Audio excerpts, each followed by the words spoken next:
And we're going to be talking today about managing risky change. I want to today combine together three important areas of managing projects and programs, in fact, managing business.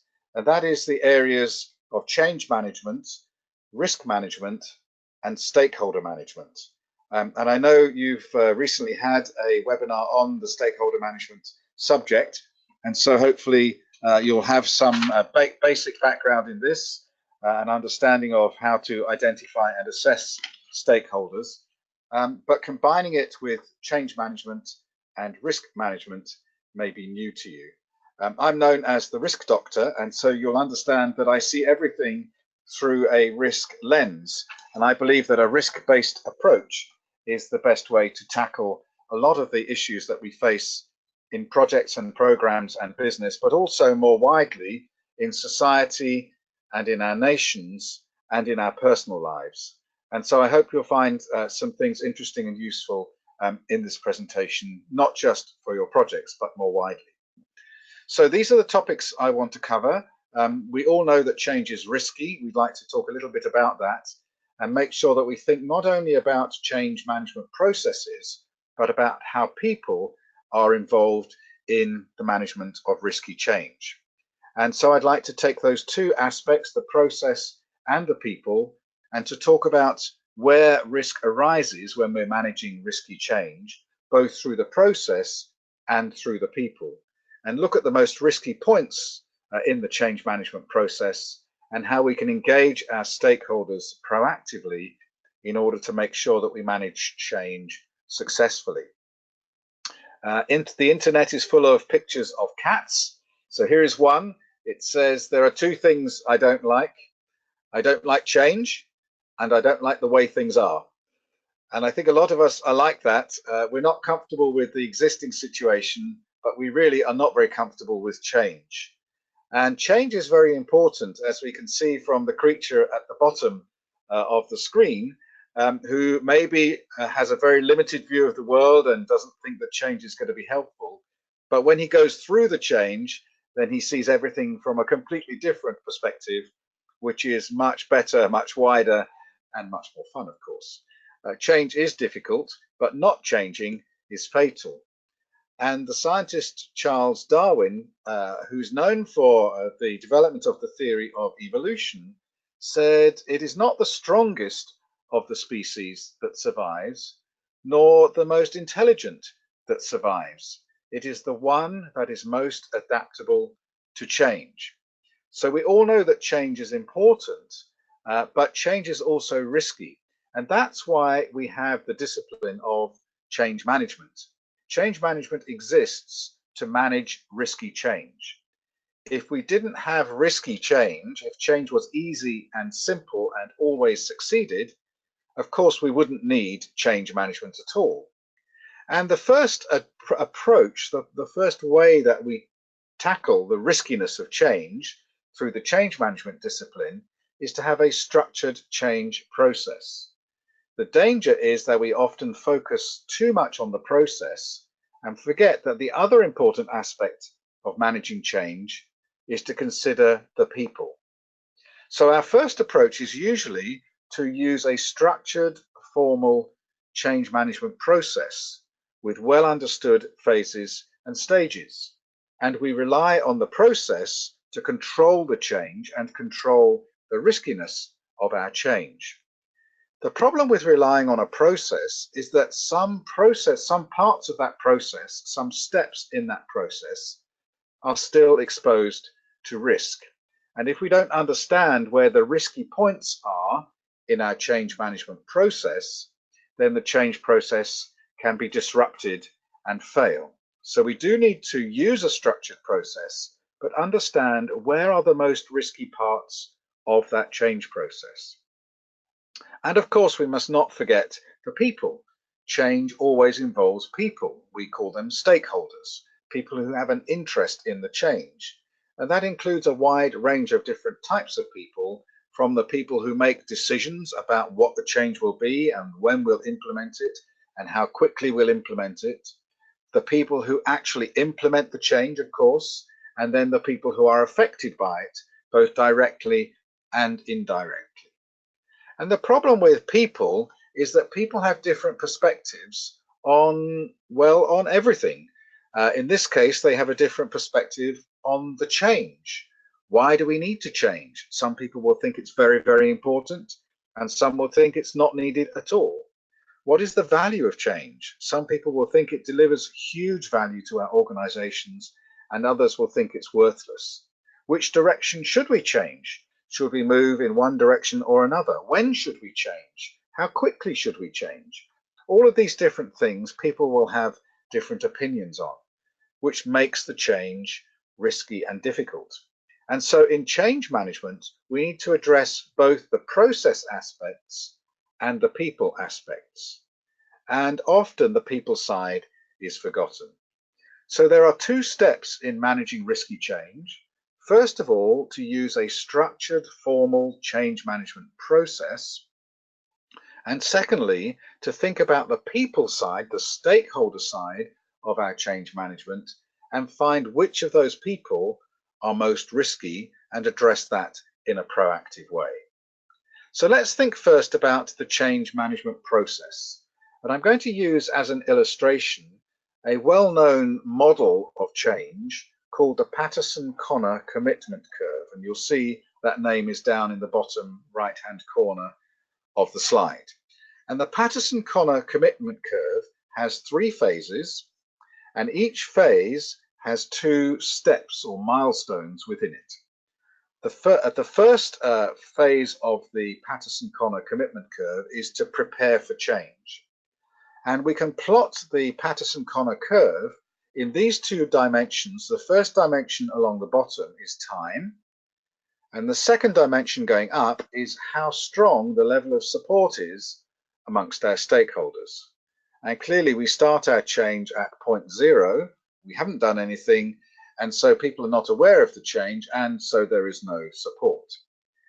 In the preparation phase, what we want to do is to make sure that we start engaging people and getting them to support the change that we want to introduce. And in this particular model, there are 2 milestones. They're called the contact stage and the awareness stage. So in the contact stage, we tell the different stakeholders what the change will be and why we need it. So it's a very early reaching out to the stakeholders just to begin to communicate that there is a need for change. And then in the awareness step, we add more detail to that. And so we tell our stakeholders not just that there is a need for change, but what that change will be and when it will happen and how it will happen and who it will involve and what the difference will be after we've made the change from our current situation. So this is a preparation phase where we get people ready to make a change and to be involved in a change. The second phase in this particular model of change is the acceptance phase. So once people know that there's going to be a change and they are aware of some of the details, then we have 2 more steps in order to increase the level of support for change. In the acceptance zone, we have an understanding step. So people now understand the reasons for change and they know what to expect when we start to implement the change. And coming out of that understanding, we develop a positive perception amongst the stakeholders where they accept the change and expect it to deliver benefits.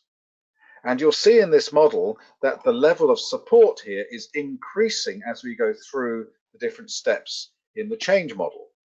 So starting with no level of support because people don't know anything about the change, through to a small support when they know there's a need and they begin to hear about the details. As they understand the reasons for change and accept that need for change and expect the benefits, then they support the change more strongly. And then the final step, the final phase of the Patterson-Connor curve is the commitment step. So once we understand what the change is and we perceive it positively, we expect it to deliver benefits, then we continue to increase our level of support for the change, again with 2 more steps, with the adoption step, where we implement the change and start to change our behavior. And then finally, with an internalization step, where we genuinely adopt the change as our normal way of behaving. We genuinely believe that the change is important and valuable, and we change our behavior so that it becomes the normal thing that we do to work in this new change world. So here we have then a three-phase commitment process. We have a three-phase change process, and each phase has two steps within it. And so here is the desired change curve. As we progress with time through each of these 6 different stages, then the level of support amongst our stakeholders starts with nothing and gradually gets stronger and stronger and stronger until ultimately they internalize the change and it becomes normal for them to live that way. So if we follow this particular change process, then everything is going to be fine, isn't it? And certainly that's your experience and mine, I'm sure. By following a structured change management process, everything just works out fine and every change in our organization is successful. Is that right? I'm just going to take a sip of water while you think about whether that is your experience. Perhaps it isn't. Perhaps it's not your experience because some of these points in the change process are not as simple as they appear. Maybe some of these points in the change process are actually a little bit risky. Where is the most risky part of the change process? It's probably not the preparation zone. Basically, all we're doing in the preparation phase is to make people aware of the fact that change is coming and what the details are of that change. So this is just a communication task. It's not very risky. The other non-risky part is really the commitment zone. If we get to this point where people understand the need for change and have positively perceived it, once we get into the commitment zone, then it's a low risk zone because all we're doing is adopting the change, implementing it, and then making it our normal behavior. The risky part of this process is in the middle. If we fail to get understanding and develop a positive perception of the change that we're trying to make, then we'll never make it into the commitment zone and our change will fail. So if we want to manage that, then what are we going to do about it? The first thing to do is to recognize that this commitment curve here is actually only half of the story. As time progresses, it's not true that the only way for support to develop is in a positive and more positive direction. It is possible as time passes for negative levels of support to develop, for people to become opposed to the change that we're trying to implement. And this happens most often in this risky zone of the change process. So how could the change process fail? How could we end up with people opposing the change? There are 3 ways in which people might not get from the acceptance zone into the commitment zone. And it works like this. First of all, with that first step in that middle zone, if we don't create understanding, then we don't get the support that we need. And the level of support, initially we built some support through telling people what was going to happen, but if they don't understand why it's needed and what the benefits should be, then they just go back to being neutral. Well, if it doesn't help me, why should I support it? It could be worse than that. In fact, we could actually end up with a misunderstanding where people get the wrong idea about the change that we're trying to make. And then we will never get beyond this step. If they understand the wrong thing, then they won't perceive the change as a good thing and they won't move on to adopt it. So lack of understanding leads to the absence of positive support. Misunderstanding leads to a negative view of the change, and people will start to oppose it and say, this is not a good thing. So there's the problem that can arise from the understanding step, that if we don't get understanding, or if we create false misunderstanding, the change will struggle to progress and be accepted. And the other place in this middle zone where we can have real problems with moving forward to have the change accepted is with perception.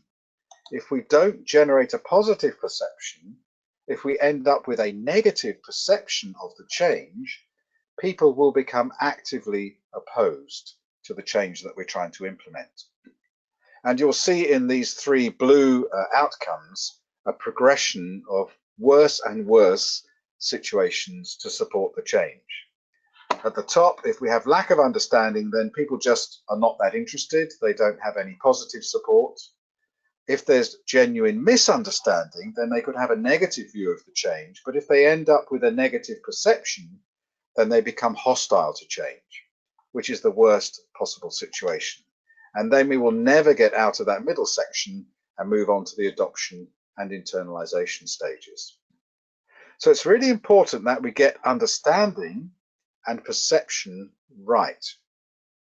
And of course, understanding and perception are both about people. And so we don't just use a structured change process. We need to recognize that creating understanding and creating positive perception are both parts of that change process which are vulnerable, which are risky.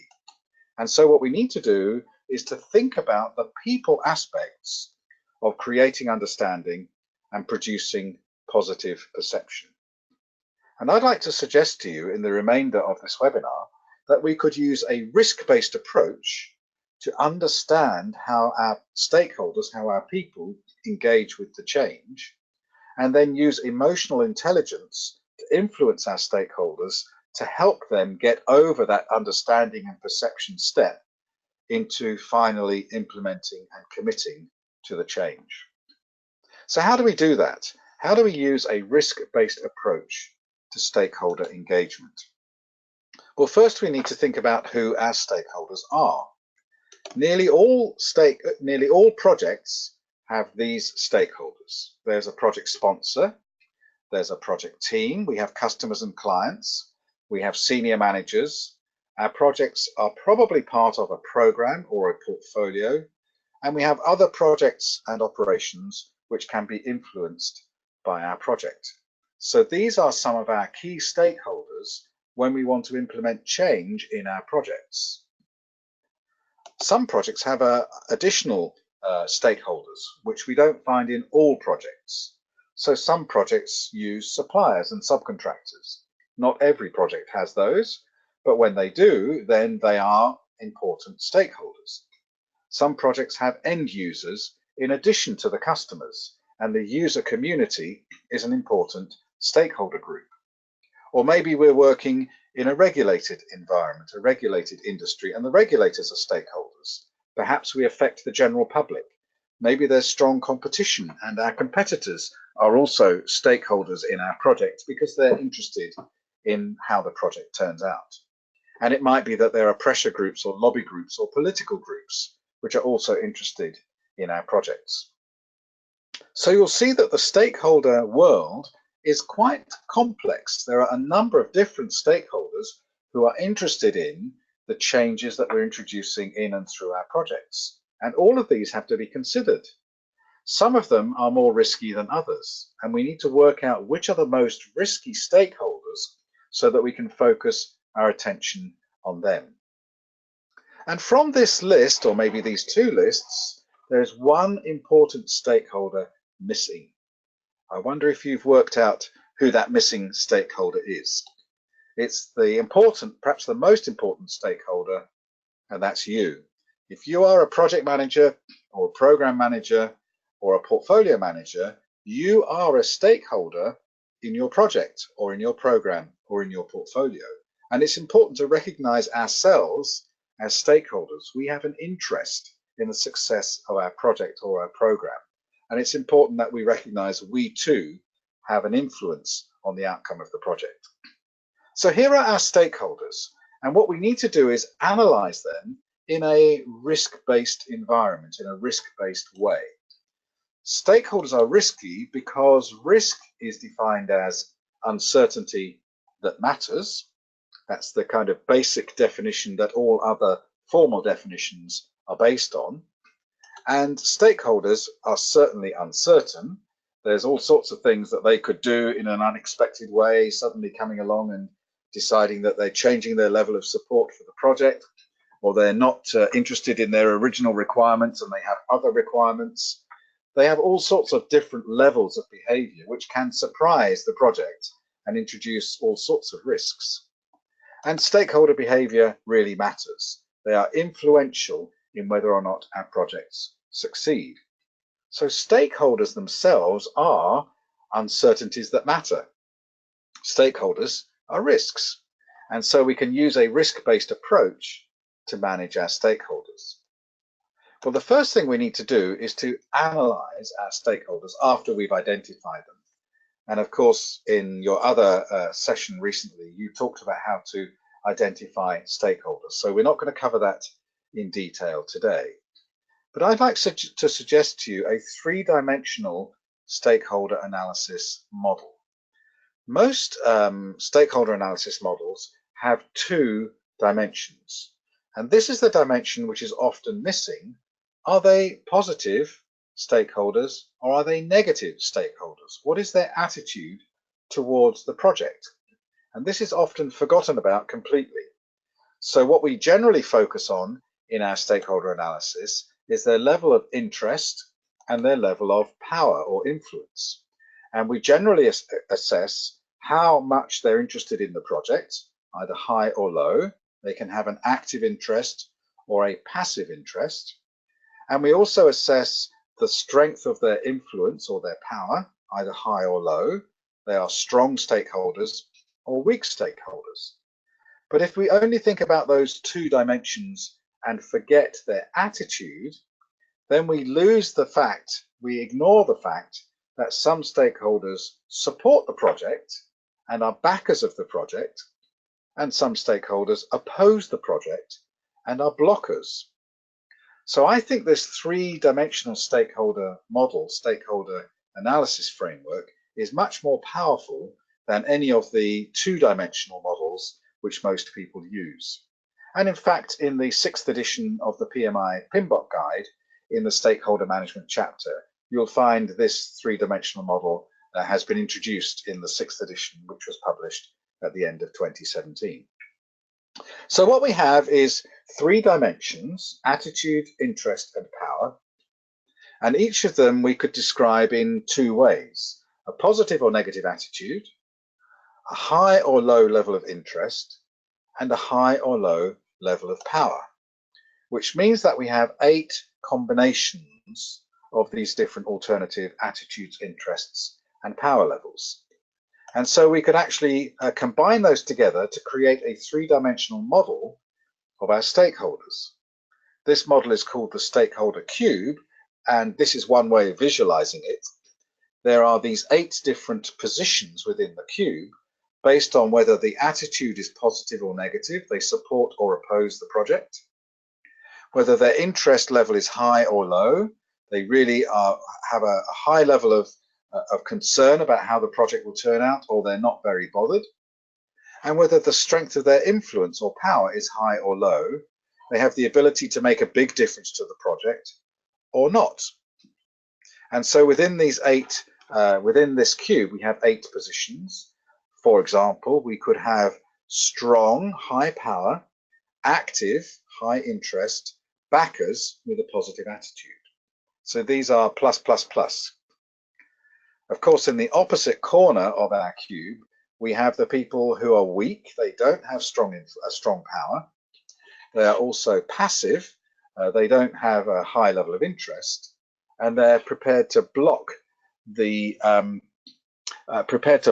project. So they have a negative attitude. So these are 2 examples of the 8 possible positions. With these 8 positions, what we tend to do is to give them names. So we could distinguish 8 different types of stakeholders with positive or negative attitudes, positive or negative levels of interest, and positive or negative levels of power. It's quite hard to remember plus minus plus or minus minus plus as a stakeholder type. So what we tend to do is give these names. And here are the names in English of each of the stakeholder types. 4 of them are positive, the first 4. The advocate has a positive view of the project. They really think it's a good thing. They have a high level of interest, and they have a high level of power or ability to influence it. These are our strongest stakeholders who want the project to succeed, who are very interested in its outcome and can really make a difference. Then we have friends who are like advocates. They have a positive support to the project. They are interested in its outcome, but they don't have the ability to influence it quite so strongly. We have people who support the project and could influence it, but they're not very interested. We call those sleeping giants. Excuse me. If they awake, then they could really affect the project in a big way. But at the moment, they're not so interested. And then we have acquaintances, people who support the project, but they're not really very interested and they can't really make a difference. And on the downside, we have a group of stakeholders with a negative attitude towards the project. The saboteurs are the worst. They oppose the project. They are very interested in its outcome and they have the ability to really make a difference. But that difference would be negative because they have a negative attitude. Challengers are similar. They oppose the project and have a strong level of interest in its outcome, but they're not able to influence it quite as strongly as saboteurs. Opponents don't like the project, but they're not that bothered about it, even though they have the ability to really influence it. And the hindrance are the people who would oppose the project, but they're not that interested and they don't have very much influence. So these 8 types of stakeholders can be used as the basis for a risk-based stakeholder analysis. Let me show you how that works. The first thing is to say, how risky are each of our stakeholder groups? Risks, as you know, include both threats and opportunities. So we could use their attitude rating, whether they support the project or oppose the project, to determine whether they are likely to pose an opportunity for the project or a threat to the project. Stakeholders with positive attitudes towards the project are our helpers.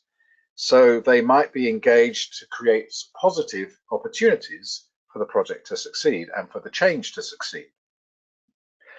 Stakeholders with a negative attitude are likely to oppose the change, and so they pose a threat to making the change succeed. So our first division of stakeholders is into opportunities and threats based on their attitude, positive or negative.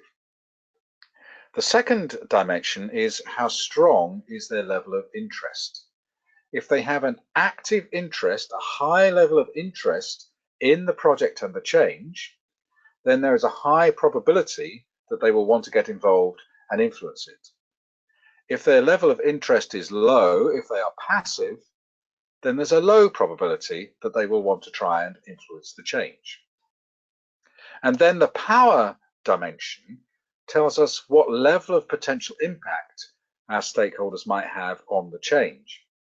If they are powerful stakeholders with strong levels of influence, then they could have a high level of impact. But if they are weak stakeholders with a low level of influence, then they can't have a very big impact. So what we can do once we've identified the attitude, positive or negative, the level of interest, active or passive, and the strength of their influence, strong or weak, is we can divide our stakeholders into 2 groups, opportunities with positive attitudes and threats with negative attitudes. And then within each of those 2 groups, we can assess the probability that they'll try and influence the change and the size of the potential influence that they might have. And this is the basics, of course, of risk assessment. And once we've done that, we can plot each of our stakeholder groups on a probability impact matrix, which might look something like this. So we've got the positive stakeholders on one side because they pose an opportunity with a potential positive impact. We've got the negative stakeholders on this side, because if they have a negative attitude to the project, then they would have a negative impact. Depending on their level of interest, the probability is either high or low, high or low. And depending on their level of power, the impact is either high or low, or high or low. And so this two-dimensional probability impact matrix, which again is a fairly standard tool, it's shown in the PMBOK Guide 6th edition, chapter 11, the risk chapter. It can help us to categorize the riskiness of our stakeholders. And once we've done that, then we can decide how to respond. Let's think first about our positive stakeholders over here on the opportunity side. Our best opportunities come from our advocates, the ones who have a positive attitude towards the project and the change, the ones who are very interested and so they're likely to get involved, there's a high probability, and the ones who have strong power and can make a big change, a big impact on our change. These are our most helpful, most positive stakeholders, and we should seek to exploit their influence, get them involved in the change, and use them to help us make it succeed. Our second most positive type of stakeholder are our friends. These are the ones with a positive attitude, so they're on the opportunity side. They have a strong interest in the project, so there's a high probability that they'll get involved. But their level of potential power is low, and so the level of potential positive impact is not so high. But we should engage these friends and try and get them involved to help us make the change succeed.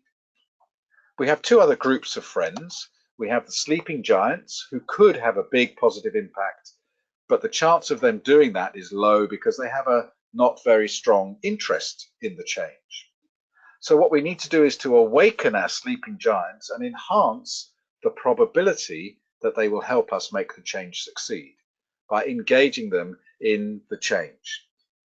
And then finally, we have the group of acquaintances who support the change, but they don't really have any ability to make a difference. We just need to monitor them and make sure that they don't change significantly. So we have 4 risk response strategies based on the position of our stakeholders within this opportunity side of the probability impact matrix.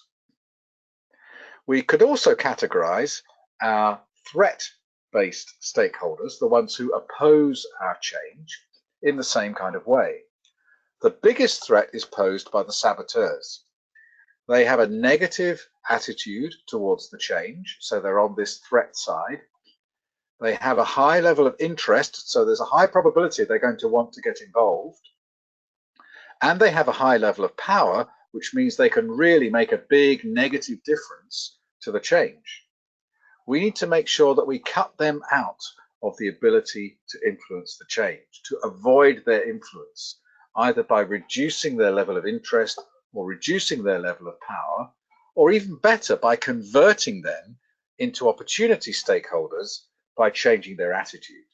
But we need to get them out of this red box here because they pose a major threat to the success of our change. The same is true for the challengers. They oppose our change. They are interested, and so they have a high level of probability of getting involved, but their potential power is lower, so the impact is going to be smaller.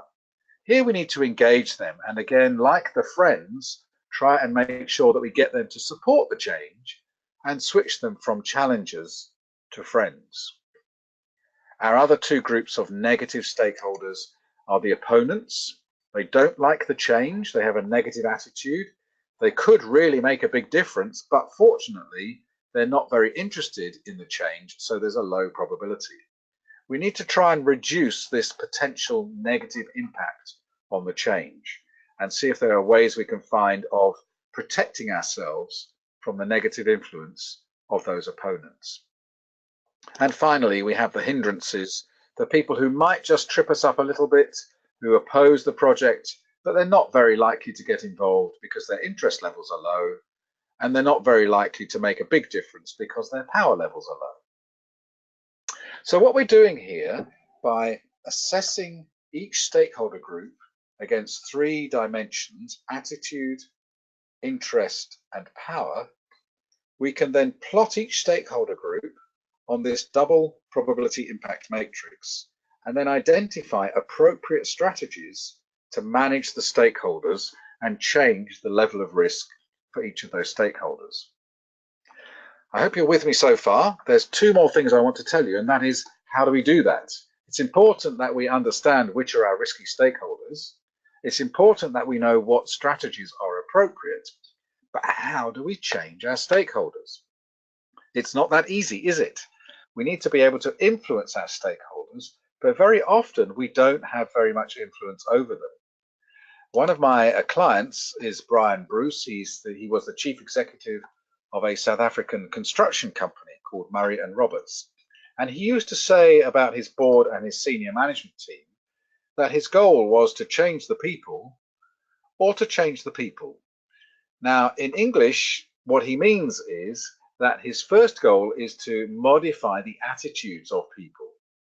And if he can't modify their attitudes, then he's going to change them. He's going to move them out of his senior management team, which is a good way to think about things. But in the project world, we don't often have that luxury to move people out of our project stakeholder group. So instead, we need to engage with people and change their attitudes. How do we do that?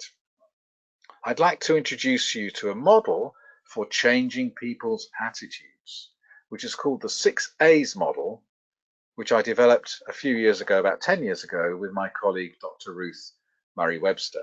It's called the 6 A's because there are 6 steps in it, and each step starts with the letter A. It's based on emotional intelligence. The first 2 A's are awareness and appreciation. What is each stakeholder's type? Are they friends? Are they opponents? Are they sleeping giants, or are they hindrances? Are they advocates, or are they saboteurs? What is this type of stakeholder?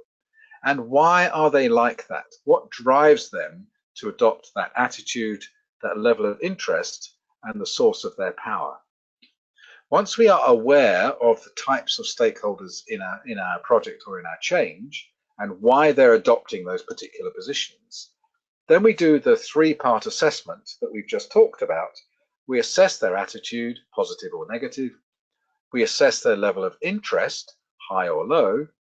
And we assess their level of power, high or low. And we decide if they're going to be helpful to the change or not.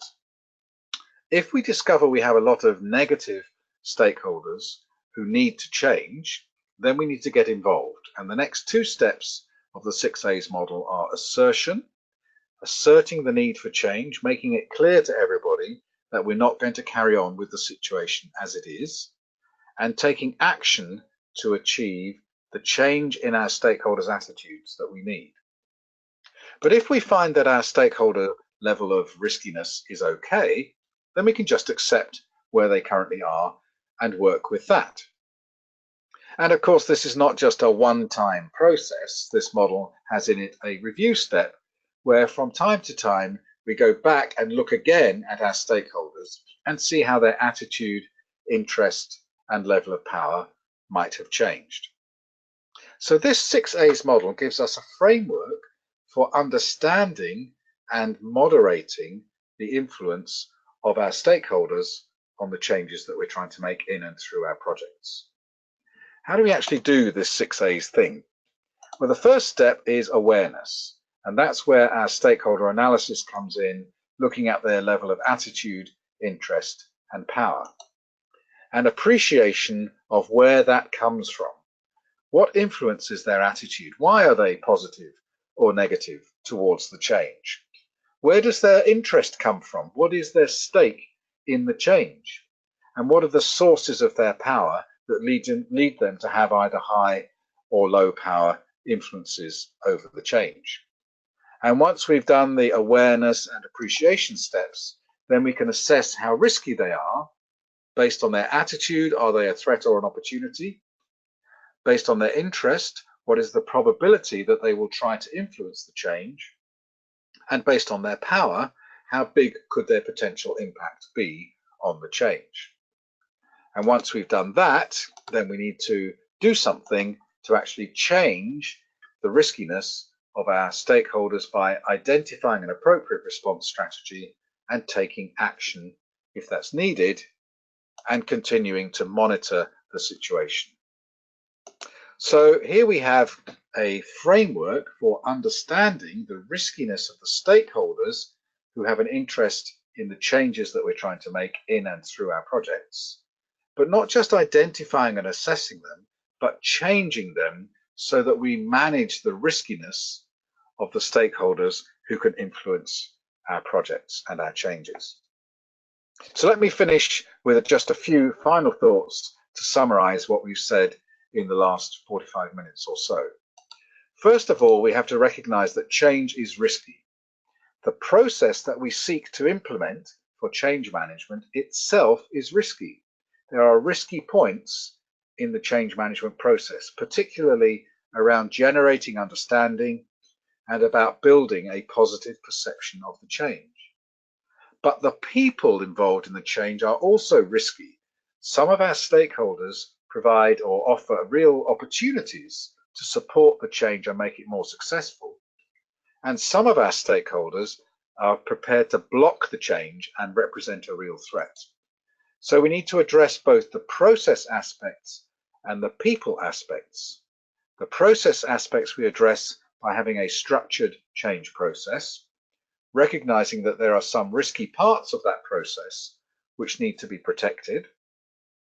And the people parts of change management, we need to address those by proactive stakeholder engagement. And using this three-dimensional risk-based approach can give us a structure or a framework to help us to do that.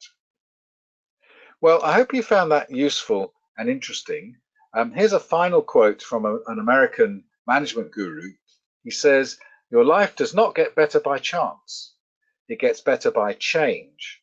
And so we can't avoid change in life, in business, in portfolios, programs, or projects, or in our personal lives. We have to accept change and manage it proactively. And where that involves risk, we need to manage risky change in the same way. And hopefully I've given you some ideas and some techniques that you can use to be able to do that in a structured way. Well, I hope that's useful to you. That's all I want to say. I'm going to open the session now to questions. And I know Maria Jose has been monitoring the questions that have been coming in. So I'm going to pass the microphone back to her, and let's see what the questions are. I'll keep my microphone open so that I can answer the questions. So that's all from me. Back to Major.